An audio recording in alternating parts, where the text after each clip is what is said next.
नमस्ते सबैजनालाई म भरत आज म तपाईहरुलाई आलुको मोमो कसरी बनाउने स्टेप बाइ स्टेप सिकाउने छु। तपाईहरुलाई भिडियो पक्कै पनि मन पर्छ होला र भिडियोलाई शेयर गर्नु होला, लाइक गर्नु होला। अब मैले ग्यासमा तावा बसाले अनि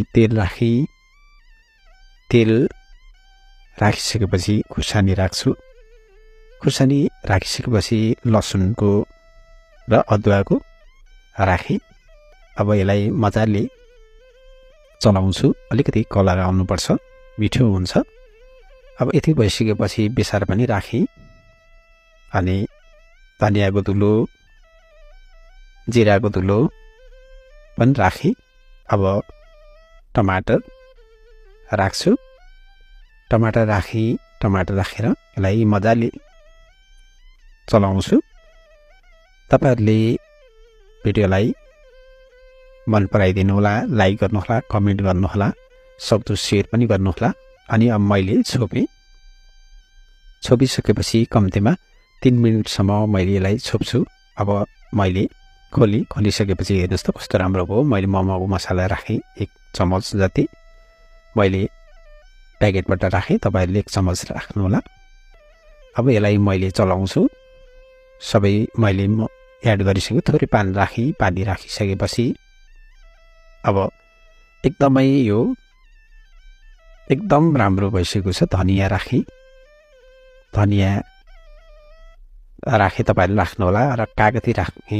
कागती एकदमै बेटर हुन्छ। तपाईहरुले कागती राख्नुभयो भने एकदम राम्रो हुन्छ। तपाईसँग छ भने राख्नु होला र एकदमै स्वादिष्ट हुन्छ कागतीले। अब एकछिन चलाइसकेपछि अब यसलाई 2-3 मिनेटसम्म सेलाउनको लागि राख्नुपर्छ।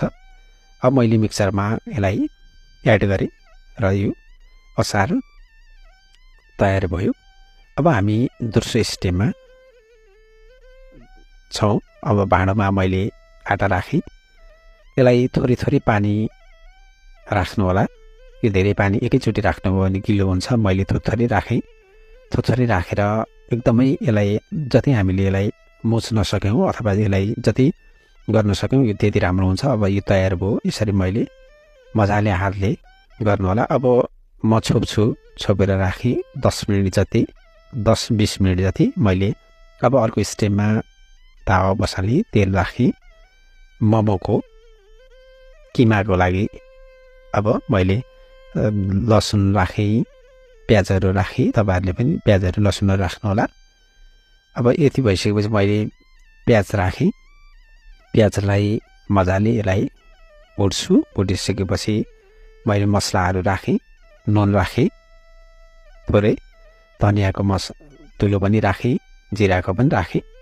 थोरै राख्नु होला। मैले आधा चम्मच राखेको छु। तपाईहरुले पनि आवश्यकता अनुसार राख्नु होला। यति राखिसकेपछि मैले अब आलु तयार गर्छु। त्यो तयार भयो 10 मिनेट जति त्यो सेलाउन राख्नु होला। अब यसलाई मजाले मुस्नु होला। मुसिसकेपछि अब यो तयार भएको हामीले भुटेको प्याजको 10 मिनेट जति राखेका थियौं। अब यसमा राख्नु होला। मैले यसमा राखेँ आलुमा। यसरी मिक्स गर्छु। अब मिक्स गरेपछि मैले नुन पनि राखेँ आवश्यकता अनुसार। मोमोको मसला पनि राखेँ 1 चम्मच। तपाईहरुले राख्नु होला। मोमोको मसला 1 चम्मच, नुन राखेँ। अब यसलाई मजाले मिसिसकेपछि धनिया लास्टमा धनिया राखिसकेपछि अब यो मोमोको लागि तयार भयो। अब हामी रोटी पेल्छौं। रोटीको लागि अब बेलुनमा तपाईहरुले यसरी ठूलो बनाउनु होला। ग्लासले यसरी काट्नु भयो भने एकैचोटि धेरै आउँछ। 3 वटा आउँछ, लगभग 9-10 वटा पनि हुन्छ। अब यो एकदमै राम्रो भयो। रोटी देख्नुभयो तपाईहरुले ती पातलो पनि हुन्छ, ती एकदमै राम्रो हुन्छ। अब मैले एकैचोटि 3टा बनाए। तपाईहरुले देख्नुभयो। म यसै गरी सबै तपाईहरुले एड गर्नु होला। अब मोमो कसरी बनाउने? मोमोमा थोरै किमा राख्नुस्, आवश्यकता अनुसार राख्नु होला। अनि बायाँ हातमा यसरी च्याप्नु होला। दायाँ हातले यसरी घुमाउँदै एकदमै सजिलो छ। तपाईहरुले भिडियो हेर्नुभयो भने थाहा भइहाल्छ। यसरी बायाँ हातले यसरी च्याप्दै दायाँ हातले यसरी सपोर्ट गर्दै लास्टमा यसरी बटार्नु होला र एकदमै राम्रो हुन्छ। पातलो छ, पिठो एकदम राम्रो छ। अब यसै गरी तपाईहरुले सबै एड गर्नु होला। मैले यसरी सबै बनाउँछु। मोमो भएको तपाईँहरूलाई आवश्यकता अनुसार यसरी सबै तयार गर्छु। तपाईँहरूले यो भिडियो हेर्नुभयो यसरी मोमो एकदमै तपाईँहरूले इजी तरिकाले कम समयमा थोरै समयमा यसरी मोमो तयार गर्न सक्नुहुनेछ। अब यो दामी मोमो बन्यो। अब यसै गरी सबै मैले सक्छु यसरी मोमो बनाएर।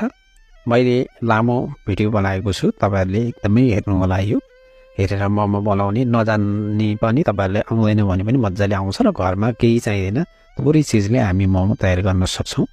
अब मैले यो सबै लगभग सकिसकेपछि अब हामी अर्को स्टेपमा यो भाँडोमा मोमोको भाँडोमा तेल लाउनु होला। मैले तेल लाएँ किनभने फुट्ने सम्भावना हुन्छ। अब म मोमोको भाँडोमा तेल लागेको भाँडोमा एड गर्छु। यसरी मिलाएर राखेँ। तपाईँहरूले भिडियो हेर्नु होला र एकदमै फुट्ने केही पनि हुँदैन, यति राम्रो हुन्छ। अब यति एड गरिसकेपछि मैले ग्यासको चुलोमा पानी राखेर तल अब स्टिम लगाइराखेँ। पाक्यो, यो एकदम तयार भयो। मैले झिक्दैछु प्लेटले, कतै केही पनि फुटेको छैन किनकि तेल लागेको छु नि पहिला मैले। र एकदम राम्रो आलुको एकदमै स्वादिष्ट हुन्छ। यो तयार भयो। अचार पनि तयार भयो मोमोको लागि र यो पाकेर पनि तयार भयो। तपाईँहरूले भिडियोलाई एकदमै सेयर गर्नुहोला र